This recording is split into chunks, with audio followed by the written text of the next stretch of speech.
بھئی اب سب نے جانا ہے، جو نہیں جائے گا منافق شمار ہوگا، الا یہ کہ کسی کے پاس ریسورسز نہ ہو، یا کوئی مریض ہو، یا کوئی عورت ہو، یا کوئی معذور ہو۔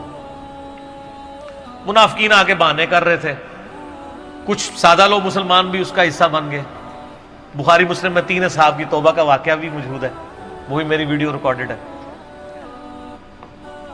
تو کعب بن مالک کی رضی اللہ تعالیٰ عنہ علیہ السلام، تو کچھ لوگ جو ہے وہ یعنی اپنے ان معاملات کی وجہ سے کچھ پیچھے بھی رہ گئے۔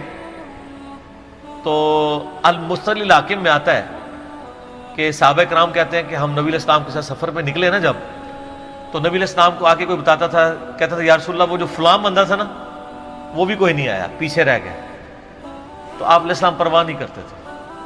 پھر بتایا گیا یا رسول اللہ وہ بھی کوئی نہیں، یعنی جڑے نعرے مارتے سن اچے اچے جدو ایتھے کسی کو دسایا جائے گا سر وہ تہاڈا پکا جڑا یار ہے بیلی وہ بھی کوئی نہیں جائے، تو حضور علیہ السلام کو لوگ نا فیڈ بیک دیتے یا رسول اللہ وہ بھی غائب ہے، وہ بھی نہیں آیا۔ اب 30,000 کے لشکر میں آپ نے کوئی ریکارڈ تو نہیں رکھا تھا، رجسٹر تھا، لیکن کدھر 30,000 بندوں میں کدھر کوئی رکھ سکتا ہے صاحب اس طرح، یا رسول اللہ وہ بھی رہ گیا، وہ بھی۔ تو حضور علیہ السلام کہتے ٹھیک، آپ فرماتے تھے اللہ چاہے گا تو آ جائے گا، نہیں آئے گا تو نہیں آئے۔ تو کسی نے کہا کہ وہ ابو ذر غفاری بھی پیچھے رہ گیا، آیا اور ابو ذر کو اس کے اونٹ نے روک لیا۔ اونٹ ہی نہیں اٹھ رہا تھا نا سر، وہ آپ کو گاڑی تو نہیں ہے نا جو سٹارٹ کر لیں گے آپ، اونٹ چلنے سے انکار کر دے، کوئی کر سکتا ہے؟ اور سر سفر کتنا ہے؟ 700 کلومیٹر، 700 کلومیٹر کا ریگستانی سفر آج کے دور میں بھی کرنا مشکل ہے۔ سائیکل پہ نہیں آپ کر سکتے، پیدل تو آپ سوچ بھی نہیں سکتے، اونٹ کے بغیر کیسے ہو سکتا ہے؟ جس میں آپ کو اونٹ اس لیے بھی ضروری ہے کہ اس کے اوپر آپ نے سامان لادنا ہے، پانی نہیں راستے میں پینا، ریگستان میں تو کئی کلومیٹرز تک کچھ بھی نہیں ہوتا، بھوکے پیاسے مریں گے۔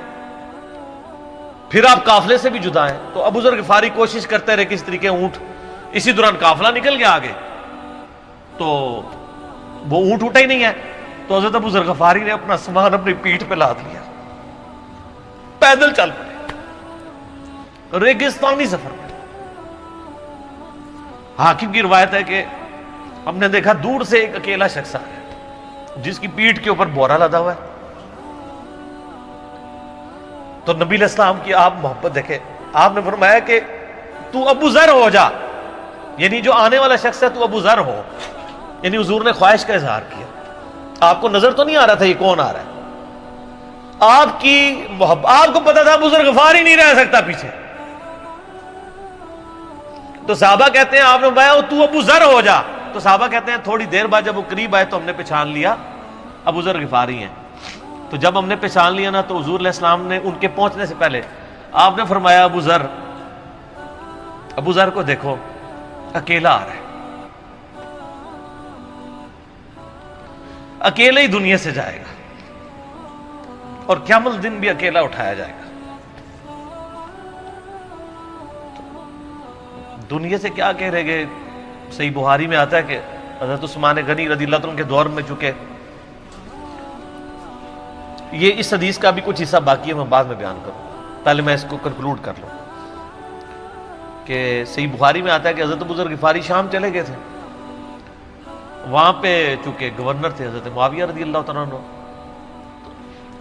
وہ قرآن کی وہ جو سورہ توبہ کی آیات ہے نا کہ جو لوگ سونا اور چاندی جوڑ کے رکھتے ہیں یہ گرم کر کے ان کی پیٹھوں پہ، ان کے ماتھے کے اوپر لگایا جائے گا قیامت والے دن، تو وہ یہ آیت پڑھا کرتے تھے، اور حضرت معاویہ سے ان کا جھگڑا رہتا تھا کہ تم لوگ جو یہ مال جوڑ رہے ہو نا اور یہ اتنے خزانے تم لوگوں نے بنا لیے ہیں، یہ نبی علیہ السلام کی تعلیمات کے خلاف ہے۔ تو حضرت معاویہ کہتے تھے یہ تو اہل کتاب کے بارے میں آیات نازل ہوئی ہیں، تو وہ کہتے تھے نہیں یہ سب کے بارے میں ہے۔ اب شرعی حکم یہ ہے کہ مال آپ جوڑ سکتے ہیں اگر آپ زکوٰۃ دے رہے ہیں، لیکن یہ پسندیدہ نہیں ہے، طریقہ نبوت یہ نہیں ہے۔ نبی علیہ السلام نہیں جوڑ سکتے تھے، پوری زندگی زکوٰۃ دینے کی نوبت نہیں آئی ہے، حالانکہ خمس ملتا تھا، خیرات کرتے تھے۔ ابو ذر غفاری کا جھگڑا یہ تھا کہ تم تو نبی کے اصحاب ہو، تم لوگوں کو یہ زیب ہی نہیں دیتا کہ تم لوگ اس طرح کے محلات میں رہو اور اس طرح مال جوڑو۔ تو اب چونکہ سینئر صحابی تھے، ان کو ہاتھ ڈالنا بھی آسان نہیں تھا، پھر نبی علیہ السلام نے فرمایا ہو کہ اس سے زیادہ سچا انسان ہی کوئی نہیں، تو حضرت معاویہ نے خط لکھا حضرت عثمان کو کہ جی اس بندے سے میری جان چھڑائے نا، اس کو آپ واپس بلائیں. حضرت معاویہ نے جب خط لکھا تو حضرت عثمان نے ان کو کہا تم مدینہ شریف واپس آ جاؤ. مدینہ شریف جب یہ واپس آئے تو صحیح بخاری میں آتا ہے کہ لوگوں کا جھمگٹا لگ گیا بزرگ غفاری کے گرد. لوگوں کو پتا تھا یہ تو بڑا یعنی زہد والا بندہ ہے. تو اب بزرگ غفاری وہی حدیثیں سنایا کرتے تھے کہ حضور نے فرمایا یہ احد پہاڑ سونے کے برابر ہو تو میں خیرات کر دوں گا. جبکہ باقی صاحب کہتے تھے کہ مال جوڑنا جائز ہے اگر زکوٰۃ کوئی دیتا رہے. وہ یہ کہتے تھے کہ یار یہ تم لوگوں کو تو زیب نہیں نہ دیتا، یار تم لوگ تو یہ باتیں نہ کرو، تم لوگ نبی کی صحبت یافتہ ہو، تم لوگوں کو تو زہد ہونی چاہیے تم لوگوں کی زندگی میں. اب لوگوں کا ہجوم ان کے گرد لگ گیا اور پھر حضرت عثمان نے ان کو خلیفہ وقت بلایا اور کہا کہ یار تو خود ہی مدینہ شریف چھوڑ کے یہاں سے چلا جا، تیری وجہ سے فتنہ کھڑا ہوا ہے. تو حضرت عثمان نے کہا میں نے تو نبی علیہ السلام سے سنا تھا کہ گمرانوں کی اطاعت کرنا، صبر کر لینا.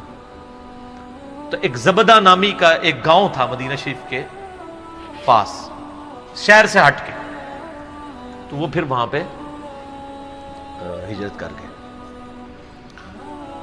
آپ دیکھیں ریونج کیسا تھا، لوگ کتنے ڈرے ہوئے تھے کہ ابو ذر اپنی بوڑھا شخص 80-90 سال کا بابا اپنی ایک بڑھیا بیوی کو لے کے اس عمر میں شہر بدر ہو رہا ہے اکیلا. آج نہیں آپ سوچ سکتے کسی جگہ آپ اکیلے جا کے پڑاؤ کریں کسی بیابان کے اندر، ریگستان کے اندر.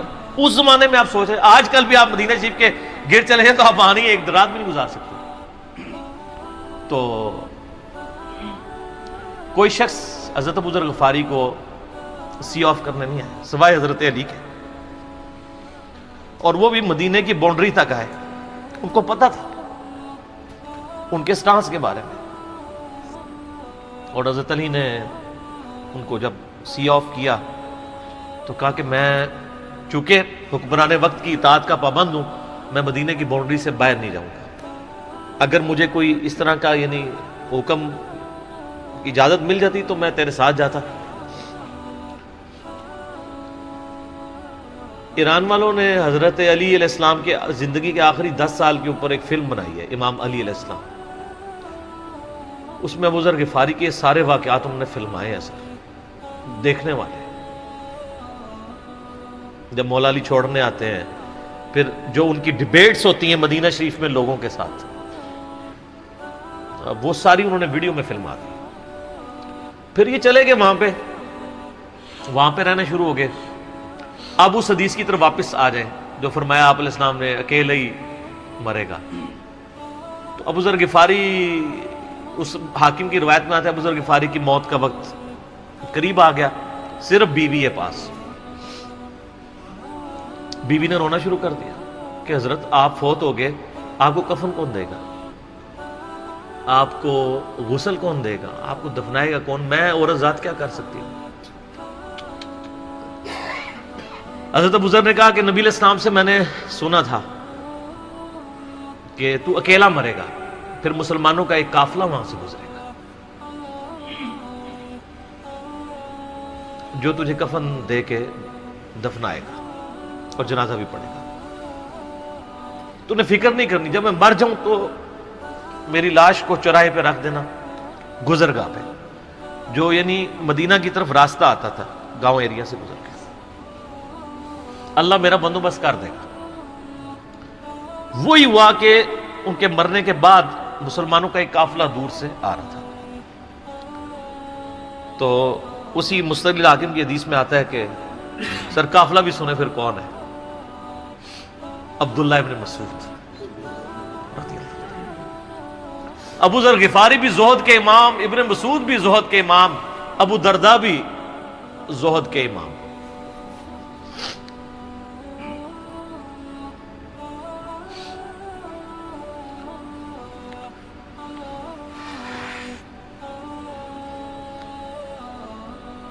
ابن مسعود رضی اللہ تعالیٰ عنہ جب وہاں پہ رکے، ان کو تو نہیں پتا تھا یہ کون ہے.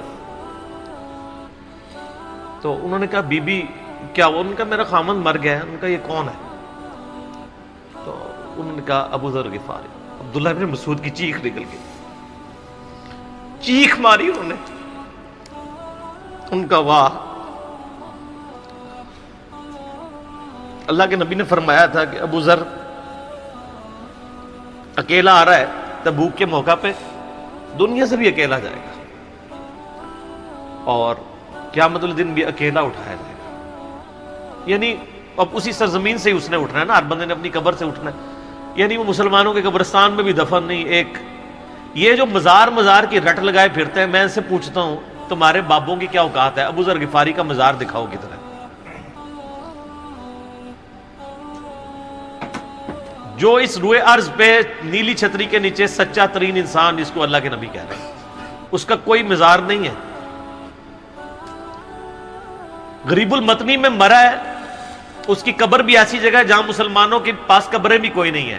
ایک ریگستان میں اکیلی قبر ہے, اس قبر کا بھی کسی کو نہیں پتا, اس پہ کوئی مزار بھی نہیں ہے, اور قیامت الدین بھی اکیلا اٹھایا جائے گا. یعنی قیامت تک وہاں پہ کوئی قبرستان بھی نہیں بنے گا.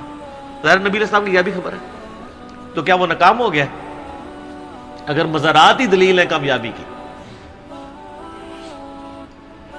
تو عبداللہ ابن مسعود رضی اللہ عنہ نے ان کو غسل دیا, کفن دیا اور دفنا دیا. یہ پوری ڈیٹیلز آپ کو المستدرک الحاکم میں مل جائیں گی. تو ابو ذر غفاری ان چند شخصیات میں سے ہیں جن میں پوری امت کا اتفاق ہے ان کی نیکوکاری کے اوپر. شیعہ بھی ان کو بہت رسپیکٹ دیتے ہیں, اہل سنت بھی دیتے ہیں, صوفیاء کے ہاں بھی ان کو امام مانا جاتا ہے زہد کی وجہ سے. آپ تصوف کی جتنی کتابیں پڑھیں, چاہے امام غزالی کی ہوں, رسالہ قشیریہ پڑھیں, اور لوگوں کو بھی پڑھنا شروع کریں, تو ابو ذر غفاری آپ کو زہد کے امام کے طور پہ ملیں گے کہ ان کی زندگی میں یعنی یہ زہد تھا کہ انہوں نے کس طرح کی زندگی گزاری ہے. سر لوگ مجمع میں مرتے ہیں, ان کو یاد کوئی نہیں کرتا, اور ابو ذر غفاری کو آج بھی دنیا یاد کر رہی ہے, ہم بھی یاد کر رہے ہیں رضی اللہ تعالیٰ عنہ علیہ السلام. اللہ تعالیٰ قیامت والے دن ہمیں ایسے نیکوکار لوگوں کا ساتھ نصیب فرمائے. آمین ثم آمین.